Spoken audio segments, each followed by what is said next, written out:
여러분, 낮에는 이렇게 하나님 주신 이 햇빛을 통해서 야, 참 세상이 아름답다 그렇게 생각하는 그런 분들도 계시지만 밤에는 이제 은하수라는 게 있잖아요. 여러분, 은하수 본 적 있으세요?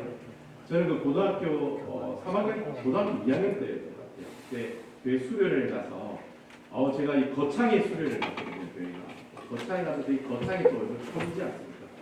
공기가 너무 좋으니까 하늘에 저 은하수를 처음 봤어요. 은하수를 처음 본 소감, 무섭다, 신기하다. 저는 그런 느낌을 받았어요. 왜냐하면 여러분 아시다시피 은하수는 하늘에 별이 많아가지고 하늘이 꼭 구름이 있는 것처럼 또 별들이 모여가지고 꼭 구름이 있는 것처럼 그렇게 아름다운 모습들을 우리에게 보여주더라고요. 그래서 제가 그 은하수를 보고 야, 정말 멋있다. 제가 평생 동안 그 은하수를 잊지를 못하는 거예요. 아마 그 이후부터는 제가 아마 이 은하수를 본 적이 없었던 것 같아요. 근데 여러분 오늘 그 본문의 3절을 보니까 아마 다윗도 목동생활을 하면서 이 은하수를 본 것 같아요. 그래서 그 은하수를 보면서 야, 정말 멋있다 정도로 감탄을 하는 그런 내용을 지금 적고 있는데 이 3절의 말씀을 보면 다윗은 단순히 그 수많은 별들을 보면서 야, 아름답다 그런 정도의 수준이 아니라 뭐라고 얘기하고 있습니까? 하나님의 손가락으로 만들었는데 너무 아름답더라 그렇게 찬양하고 있어요. 저는 은하수를 보고 야, 진짜 멋있다. 정말 뷰티풀하다 그렇게 표현을 했지만 다윗은 오늘 뭐라고 표현하냐면 하나님께서 그 손가락으로 만드셨습니다. 하나님을 찬양하고 있어요. 저는 별을 보고 좋다고 표현하는데 다윗은 별을 보고 누구를 생각해요? 하나님을 생각하네요. 저하고 다윗은 똑같은 인간인데 왜 다윗은 은하수를 보고 하나님을 생각하고 저는 은하수를 보고 아무것도 생각 못하고 그냥 아름답다고 얘기를 할까요? 자, 여러분, 다윗은 이 모든 천지 만물을 통해서 그 깨달음의 정도가 저와 좀 틀린 것 같아요. 저는 그냥 멋있다라는 정도로 생각하는데 이 다윗은 어떻게 해요? 하나님이 만드셨네요. 정말 하나님 만드신 그 모습이 너무나도 아름답습니다라고 이렇게 찬양하고 있는 모습들을 우리가 살펴볼 수 있다라고 하는 것이죠. 시편 8편은 다윗이 지으십니다. 지금까지 우리가 시편 1편부터 7편까지 우리가 다윗의 시를 봤잖아요. 다 어떤 시예요? 다 슬픈 노래들, 다 칙칙한 노래들. 어렵고 힘들 때마다 압살롬이라는 아들이 칼을 들고 나를 죽이러 온다고 할 때마다 어떻게 해요? 하나님 앞에 도움을 구하는 그런 시편들이 우리가 앞에 봤던 시편 7편까지의 내용의 시들이었다는 거죠. 그런데 오늘 시편 8편에 있는 내용은 슬픈 노래가 아니에요. 아주 해피한 노래. 너무나도 밝은 노래. 그래서 여러분 오늘 이 즐거운 이 시를 이 시편 8편에 있는 이 다윗의 시를 통해서 우리가 살펴볼 건데요. 제가 오늘 시편 8편에 있는 이 즐거운 노래, 간만에 다윗이 하나님 앞에 할렐루야 하나님 감사합니다 이렇게 기쁜 마음으로 불렀던 이 시편 8편에 있는 내용을 보면서 제가 참 은혜를 많이 받았는데 이 시편 8편에 있는 내용을 살펴보면서 우리가 발견할 수 있는 한 단어를 찾을 수가 있어요. 무슨 단어가 눈에 띄냐면 주라고 하는 단어가 눈에 띄죠. 주. 1절에 보시면 여호와 우리 주여, 주라는 단어가 많이 나와요. 주의 이름이, 주의 영광이. 2절에 보시면 주의 대적이, 3절에 보면 주의 손가락이, 그리고 4절에 보시면 주께서 그를 생각하시며, 5절에 보면 주께서 그를 돌봐보시며, 6절에 보면 주의 손으로, 그리고 마지막 9절에 보면 여호와 우리 주여, 주의 이름이 어찌 그리 아름다운지. 오늘 시편 8편에 보면 주라고 하는 단어가 정말 많이 나와요. 이 성경에 보면 이 주라고 하는 단어는요, 히브리 말로 아도나이라고 하는 단어예요. 아도나이. 이 아도나이라는 단어가 무슨 뜻이냐면 주님은 나의 주인이 되어 주십니다. 주님이 나의 주인이십니다. 그런 뜻이에요. 그런 뜻이 아도나이라고 하는 뜻이에요.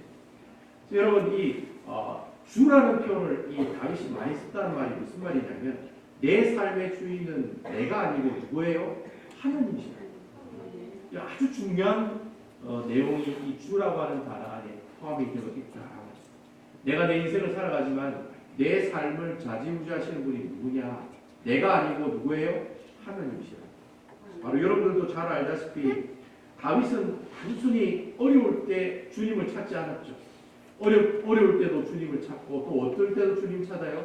내가 하나님께서 주신 축복을 주실 때도 하나님을 찾는 사람이 바로 다윗이었다는 거죠. 그래서 여러분 하나님께서 살짝 나만 도와주셔서 내가 하나님께 할렐루야 하는 것이 아니라 살짝 도와주셔도 감사, 살짝 어려움 주셔도 감사. 참 죽을 만큼 위험할 때도 하나님께서 어떻게 해요? 나와 함께 하셨다. 나와 동행하셨다.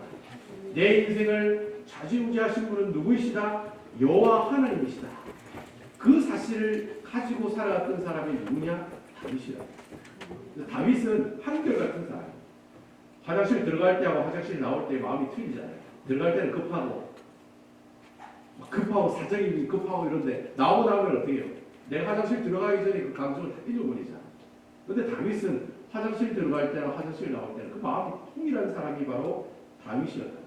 자신의 인생의 모든 능력이 자기에게 달려있는 것이 아니라 자신의 인생을 주관하고 컨트롤하시고 또 그 삶을 이끌어 가시는 분이 누구세요? 여호와 하나님이라는 사실을 알고 있는 사람이 누구냐? 바로 그 사람이 다윗이에요. 그래서 여러분 2절에 보면 다윗이 그렇게 고백을 해요. 다윗의 인생은 어떤 인생이에요? 어린아이와 같은 인생이요 젖먹이와 같은 인생이다. 다윗 스스로가 그렇게 고백하네요. 어린아이 같고 젖먹이 같다는 말이 무슨 말일까요? 나는 아무것도 힘이 없다는 거예요. 나는 아무것도 힘이 없다는 거예요. 여러분 젖먹이가 무슨 힘이 있고 어린아이가 무슨 힘이 있겠어요? 아무 힘이 없는 존재가 바로 자기 인생이었다. 여러분 다윗의 인생을 돌아볼 때 다윗은 목동이잖아요. 목동이 무슨 힘이 있겠어요? 나무 짝대기 들고 늑대 쫓아내고 곰 쫓아내고 사자 쫓아내고 그런 목동이 무슨 힘이 있겠어요? 근데 여러분 이 다윗은 그렇게 인생을 살아갈 때 그렇게 어려움이 있을 때마다 누구를 찾아요? 하나님을 찾았다. 10년 동안 사울이 다윗을 죽이겠다고 쫓아다닙니다. 짐승처럼 살아갔어요.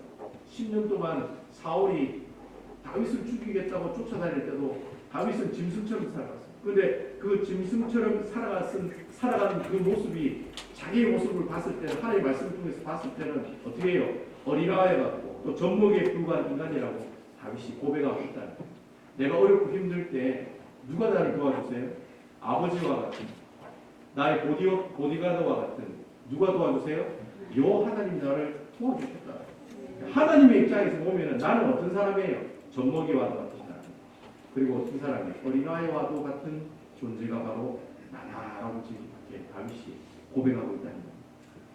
2절에 보면은 이 어린아이와도 같고 젖먹이와 같은 다윗을 하나님께서 어떻게 하셨느냐? 권능을 채우셨다. 그렇게 얘기합니다. 2절에 보면 권능을 채우셨다. 이 권능을 채웠다는 말이 무슨 말이냐면 이 채웠다라는 의미가 성을 건축한다. 집을 건축한다. 그런 뜻을 가지고 있습니다. 다윗이 비록 어린아이 같은 존재이고 다윗이 비록 참으로 젖먹이와 같은 그런 존재였지만 하나님께서 권능으로 다윗을 어떻게 한다? 세워가신다. 나는 어린아이와 같은 그런 존재였지만 하나님께서 그 어린아이와 같은 그 다윗을 어떻게 하신다는 거예요? 성을 건축하듯이 이를 성벽을 이렇게 쌓아주신다는 거예요. 큰 성을 쌓아주신다는 거예요. 누가 그렇게 해주신다는 거예요? 하나님이 그렇게 해주신다. 나는 아무것도 못하는데 하나님께서 권능으로 나로 하여금 성을 쌓아주시고 집을 지어주셨다. 하나님께서 이런 역사를 가능케 하는 그 사람 어떤 사람일까요? 내 삶의 주인이 하나님이라고 고백하는 그 사람에게 이런 축복들을 주신다. 내 삶의 주인은 주님이십니다. 그렇게 고백하는 순간 하나님의 권능이 여러분들에게 임하셔서 여러분들의 삶을 누가 세워가세요? 하나님께서 이 성을 쌓는 것처럼 세워가 주신다. 수많은 대적자들이 다윗을 죽이려고 쫓아다닐 때도 하나님께서 그 대적자들을 어떻게 하세요? 어떻게 해요? 막아주신다. 하나님께서 다 책임져 주신다.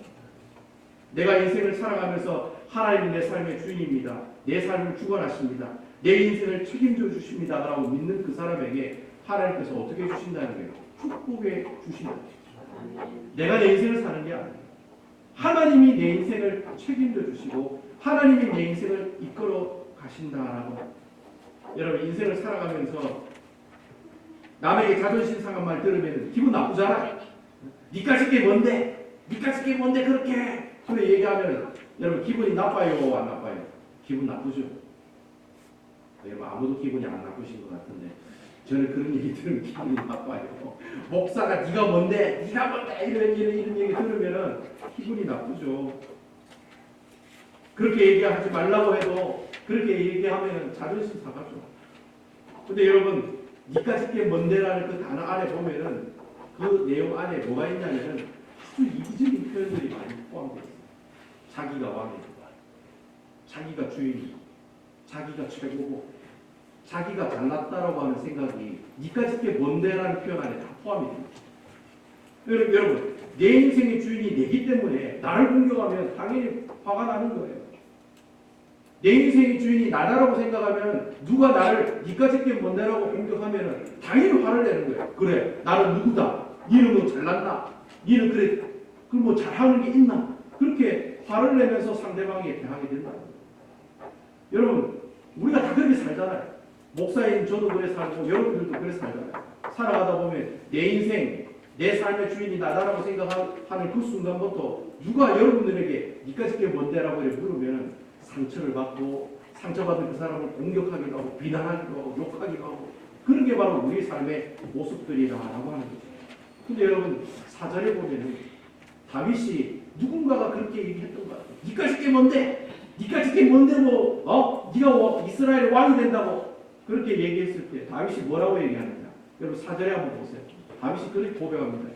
사람이 무엇이기에 주께서 그를 생각하시며 인자가 무엇이기에 주께서 저를 돌아보십니까? 여러분, 이 말을 다시 표현하면은 니까짓게 뭔데라는 그런 공격이 왔을 때 내가 뭐라고 대답을 해요? 주님, 내까짓것 뭔데 저를 그렇게 생각하십니까? 누가 여러분들에게 니까짓게 뭔데라고 공격하면은 저는 그렇게 대답을 해요. 내까짓게 뭔데? 주님, 내까짓게 뭔데? 주님께서 저에게 그렇게 생각해 주시고 내까짓것 뭔데? 주님께서 저를 어떻게 해요? 돌보시나이까.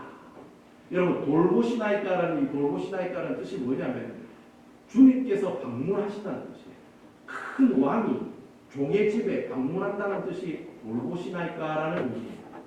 그러니까 여러분, 누가 여러분들에게 니까짓게 뭔데라고 얘기할 때 뭐라고 얘기해요? 내까짓게 뭔데 하나님께서 저를 생각하시고 내까짓게 뭔데 주님께서 이 미천한 집에 어떻게 해요? 방문하십니까? 그렇게 지금 다윗은 고백하고 있다는 거예요. 여러분, 우리 사극을 보면은 그 왕이 말이죠. 임금이 앞에서 뭐라고 얘기하면은 신하들이 뭐라고 얘기해요? 성은이 망극하옵나이다. 그래 얘기하잖아요. 그 표현이 지금 이 표현이에요. 성은이 망극하다는 표현을 어떻게 해요? 당신은 내 왕입니다. 당신은 내 주인입니다. 당신은 내 삶을 주관하시는 분이시고 당신은 내 삶을 책임져 주시는 분이에요. 그런 사실을 알고 있는 사람의 입에서는 뭐라고 표현이 돼요? 니까짓게 뭔데? 라고 공격할 때 비난하고 그 사람을 자존심 상하는 말을 들을 때 내 마음속에 어떤 대답이 나와요? 성은이 망극하옵나이다. 주님, 내까짓게 뭔데? 주님께서 저를 이렇게 주의 종으로 세워주시고 제가 이렇게 직분자로 세워주시고 또 저를 이렇게 주의 사역에 이렇게 동참할 수 있도록 만드십니다. 성은이 망극하옵나이다. 이렇게 고백이 나올 수 있는 그 사람의 그 생각에는 무슨 생각이 있어요? 내 삶의 주인은 누구시다? 주님이시다. 하나님이시다. 그러니까 주님 앞에 한없이 낮아지는 삶을 살아갑니다. 내 삶의 주인이 주님이라고 생각하는 사람의 삶은 항상 겸손한 삶을 살아갈 수밖에 없어요. 내가 잘났고 내가 똑똑하고 내가 교회 오래 다녔고 내가 이 교회 일 다 알고 그런 게 아니라 이 교회 주인이 주님이라는 사실을 알고 있는 사람, 내 삶의 주인이 주님이라고 알고 있는 그 사람은요, 항상 어떻게 해요? 내까짓게 뭔데 주님께서 이렇게 직분을 주셨어. 내까짓게 뭔데 저에게 이런 작은 직분을 주셨어. 낮아질 수밖에 없는 거예요. 겸손할 수밖에 없는 거예요. 바로 그러한 삶을 살아가는 사람이 예수쟁이 삶의 모습들이라고 합니다.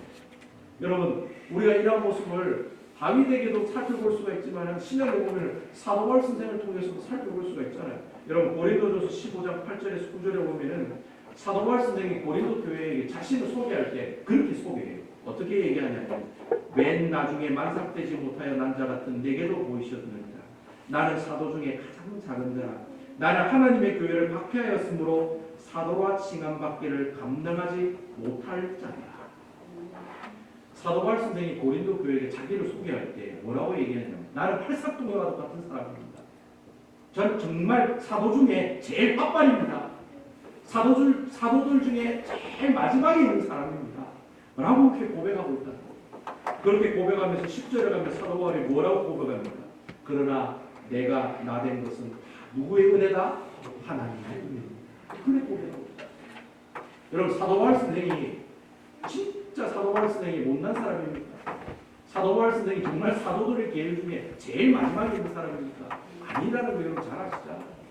여러분 사도 바울 선생은요 히브리인 중에 히브리인이고 가말리알 문화생 중에 수석 입학 수석 졸업한 사람이에요. 쉽게 설명하면 하버드 대학 수석 입학 수석 졸업한 사람이 그 사람이 사도 바울 선생이에요. 똑똑한 거는 최고의 똑똑함이고 자기 집안 학벌 학벌 최고의 경지에 올라가 있는 사람이 사도 바울 선생이에요. 근데 여러분 그렇게 똑똑한 사람이 그렇게 최고의 집안을 가지고 있는 사람이 최고의 학벌을 가지고 있는 사람이 최고의 것을 가지고 있는 사람이 지금 뭐라고 얘기하고 있습니까? 뭐라고 고백하고 있습니까? 나는 팔삭동이와도 같은 사람이에요. 저는 미천한 사람이에요. 저는 가장 작은 사람이에요. 그리고 나중에는 뭐라고 얘기해요? 이렇게 된 모든 것들은 다 누구의 은혜다? 하나님의 은혜로 제가 이 자리까지 왔어요. 라고 지금 사도 바울 선생이 고백하고 있어요.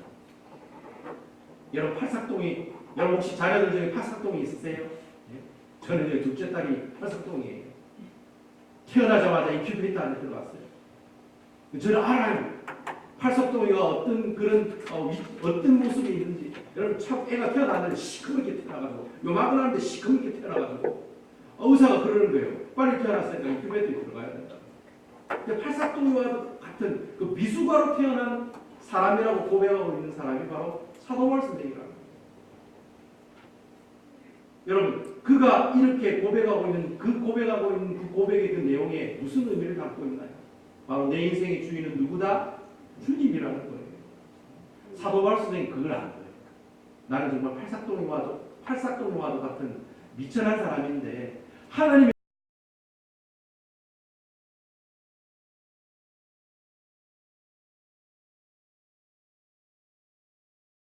하나님께서 이렇게 세워주셨다. 내 삶의 주인은 누구라는 거예요? 주님이시라는 거예요. 주님이시라는 거예요. 내 삶의 주인은 내가 아니라 주님이시라는 거예요. 내 인생의 주관자는 내가 아니라 누구예요? 하나님이시라는 거예요. 내 인생의 주인이 주님이십니다. 그런 고백이 바로 사도 바울 선생의 고백이라 해요. 여러분 하나님이 내 인생의 주인이 되면요 내 고백의 액센트가 틀려져요.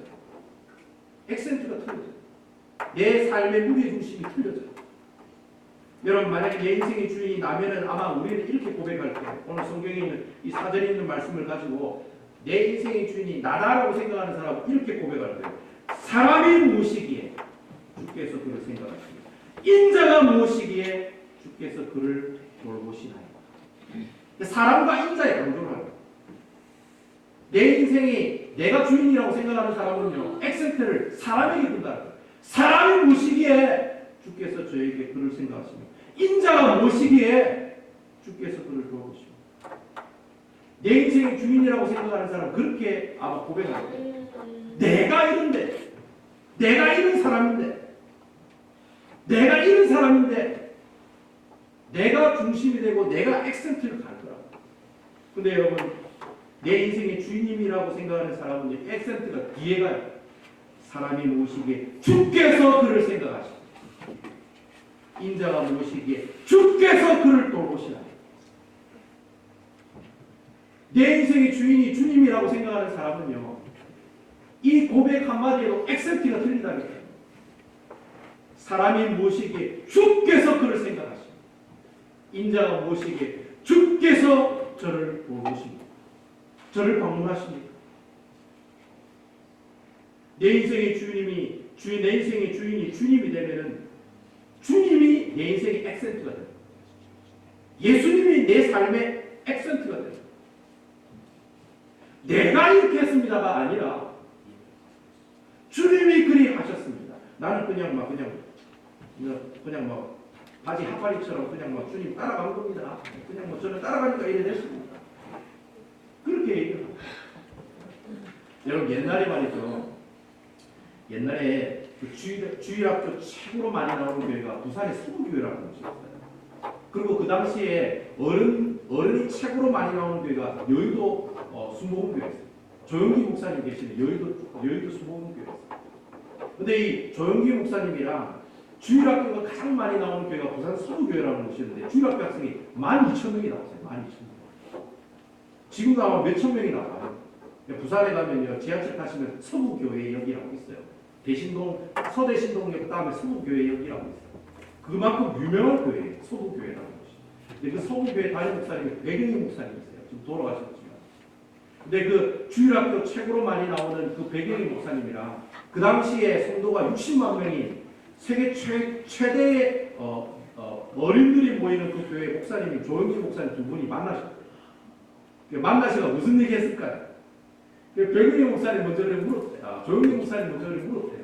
아이고 백 목사님 어떻게 주일학교 학생이 12,000명이 나옵니까? 어떻게 그래 됐습니까? 그래 물으니까 비결이 뭡니까? 그래 물으니까 백 목사님 그래 얘기했대요. 하다 보니까 그래 됐습니다. 그러니 백 목사님이 조영기 목사님들에게 또 그런 질문을 드렸대. 아이고 목사님 어떻게 세계 최대의 교회 큰 교회를 이렇게 만드셨습니까? 어떻게 그래 됐습니까? 그러니까 조영기 목사님 뭐라고 얘기했겠습니까? 저도 그래 하다 보니까 그렇게 했습니다. 그래 얘기했죠. 여러분 이게 무슨 말일까요? 여러분 백영희 목사님이 주일학교를 12,000명 만들었나요? 아니다. 조영기 목사님이 세계 최대의 교회 최고의 성도를 보유하는 그런 교회 그 조영기 목사님들이 만드신 건가요? 아니라고요. 교회 사람의 힘으로 일어나는 그 부흥은 누가 하신 거예요? 주님이 하신 거예요. 내가 한 게 아니라 그분이 하신 거예요. 그러니까 나는 하다 보니까 그래 됐다는 거예요. 하다 보니까 그래 됐다는 거예요. 하다 보니까 그래 부흥이 됐다는 거예요. 나는 그저 주님이 하라는 대로 순종하니까 나중에 보니까 주일학교 학생이 12,000명이 됐다는 거예요. 나중에 그냥 주님 말씀대로 순종하다 보니까 어떻게 해요?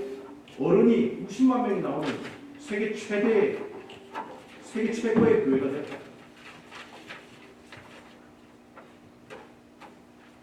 내 인생의 주인이 주님이 되면은 내 삶의 액센트가 바뀌는 거예요. 지금까지 내가 내 사업을 이렇게 했고 내가 내 가게를 이렇게 크게 했고 내가 이렇게 자녀를 좋은 대학에 보내고 내가 이렇게 있었기 때문에 자녀가 좋은 곳에 장가를 가고 시집 갔다고 그래 고백을 하겠지만 내 인생의 주인이 주님이라고 생각하는 사람은 누가 했다?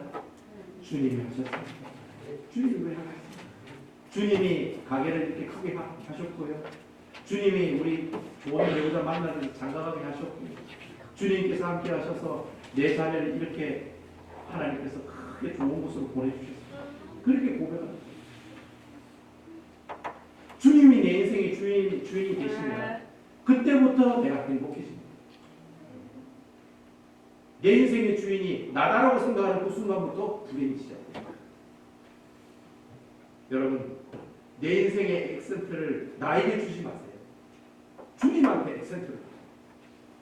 그러면 여러분 다윗이 오늘 시편 8편에 고백한 것처럼 내가 비록 어린아이 같고 젖먹이와 같고 참 미약한 존재이지만 하나님께서 어떻게 해요? 나는 항상 담대함으로 내가 어떠한 상황에 처하더라도 어떤 어려움에 있더라도 내가 항상 하나님 앞에 어떻게 해요? 다윗처럼 찬양을 할 수가 있어요. 왜냐하면 하나님은 내 인생을 어떻게 주시니까? 책임져 주십니다. 주님께서 나를 방문하셔서 나와 함께 동행하시니까 나는 항상 행복해질 수 있는 거예요.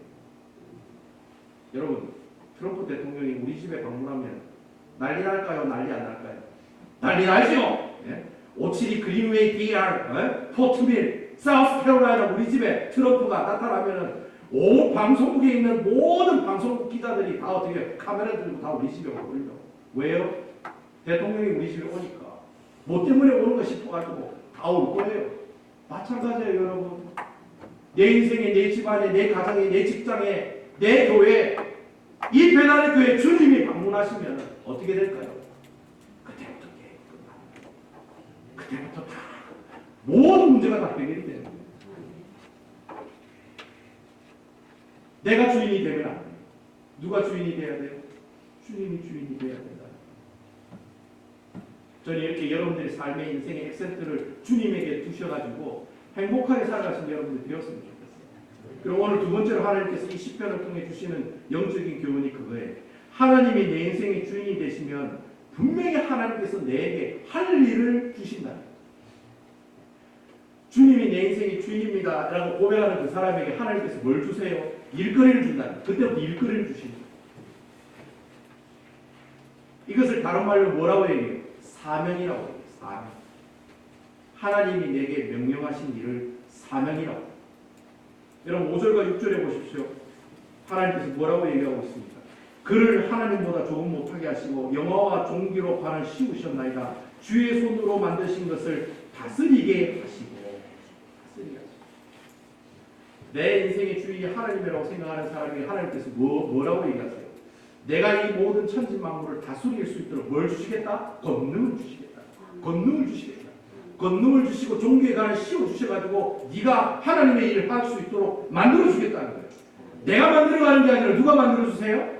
하나님이 만들어주신다는 거예요. 여러분 창세기 보면 하나님께서 사람을 만드실 때 모세의 형상으로 하나님의 형상으로 만들었다고 얘기하시잖아요. 하나님께서 사람을 창조하실 때 야 그냥 먹고 자고 싸고 그렇게 하라고 만드신 게 아니에요.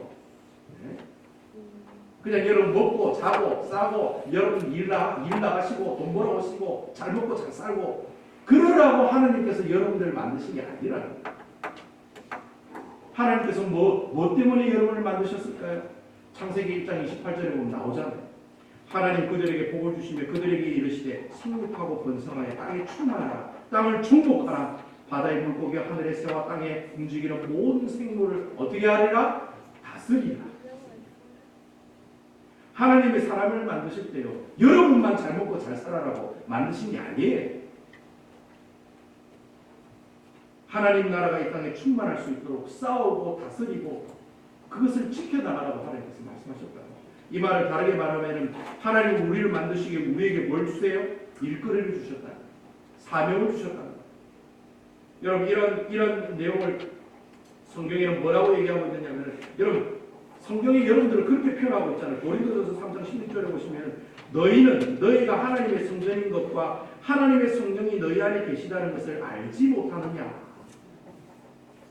고린도 교회의 사도 바울 선생이 고린도 사람들에게 뭐라고 얘기했냐면 너희들 교회잖아. 여러분들 예수님을 믿으시죠? 믿으시는 여러분 심령에 누가 오시죠? 성령님께서 여러분들 마음속에 임재하고 계시죠? 여러분 성령님께서 여러분 마음속에 임재하시면 여러분들이 뭐라는 겁니까? 교회라고 하는 것이죠. 교회.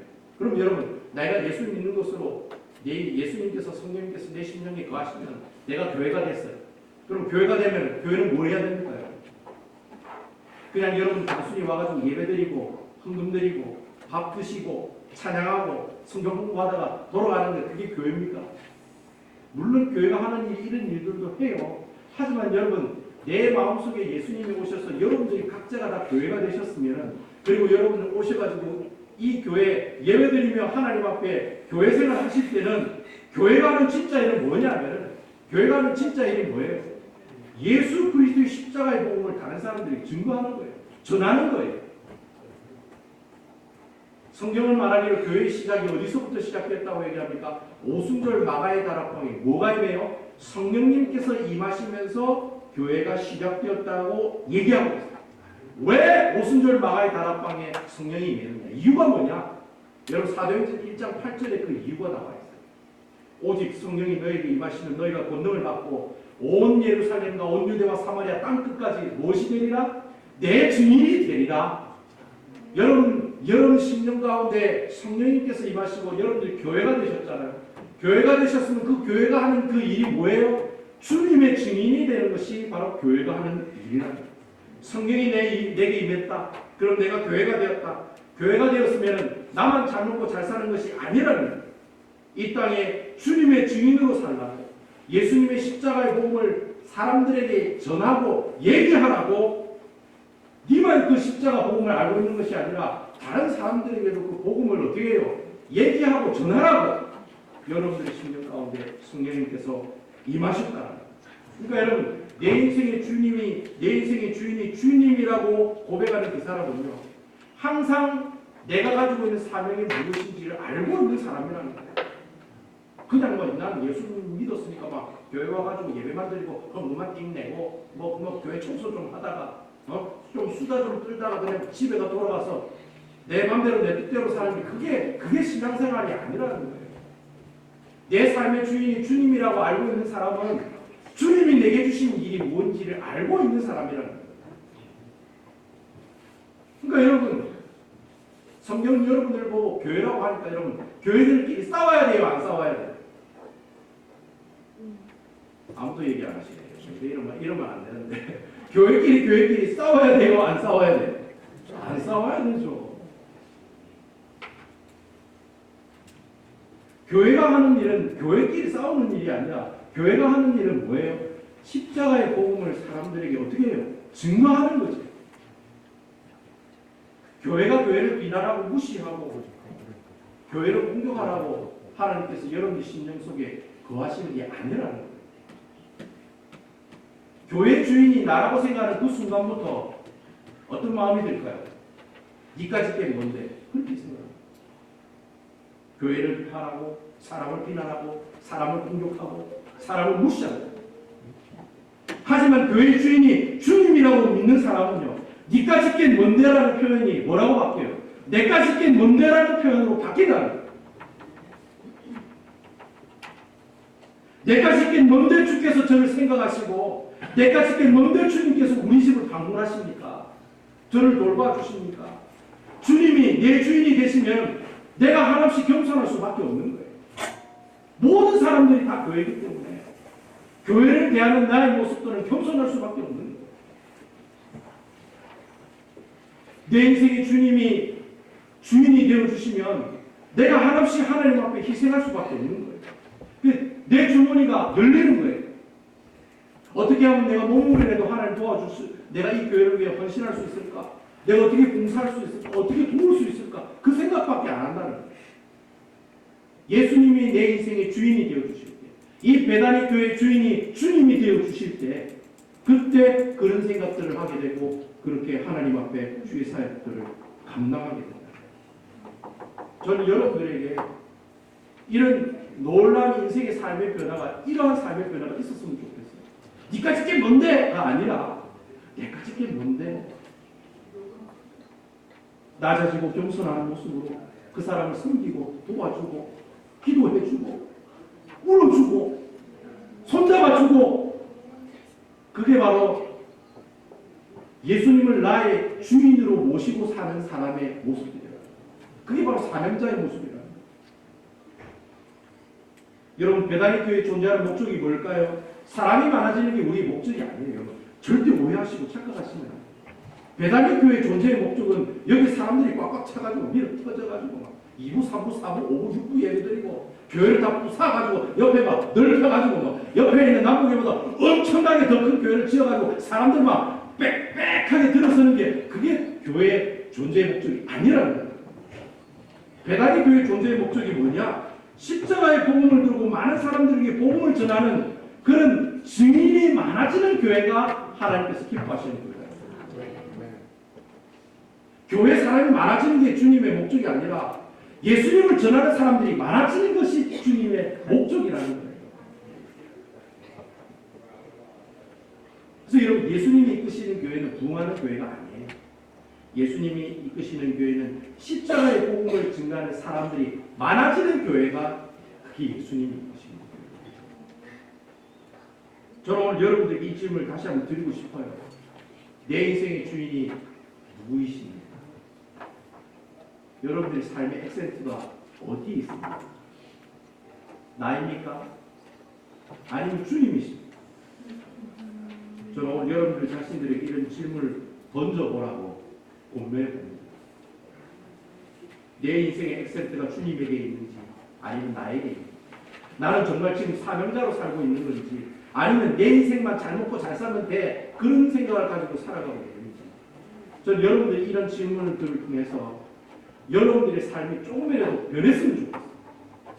그래서 정말 그 변화된 그 삶을 통해서 주님이 주시는 그 행복들을 누리며 살아가는 그런 사람들이 되었으면 좋겠어요. 10편, 8편이 다윗이 우리에게 주고 있는 영적인 교훈이 그거예요. 네 뜻대로, 네 생각대로, 네 마음대로 네가 주인이라고 생각하고 살아가지 마라.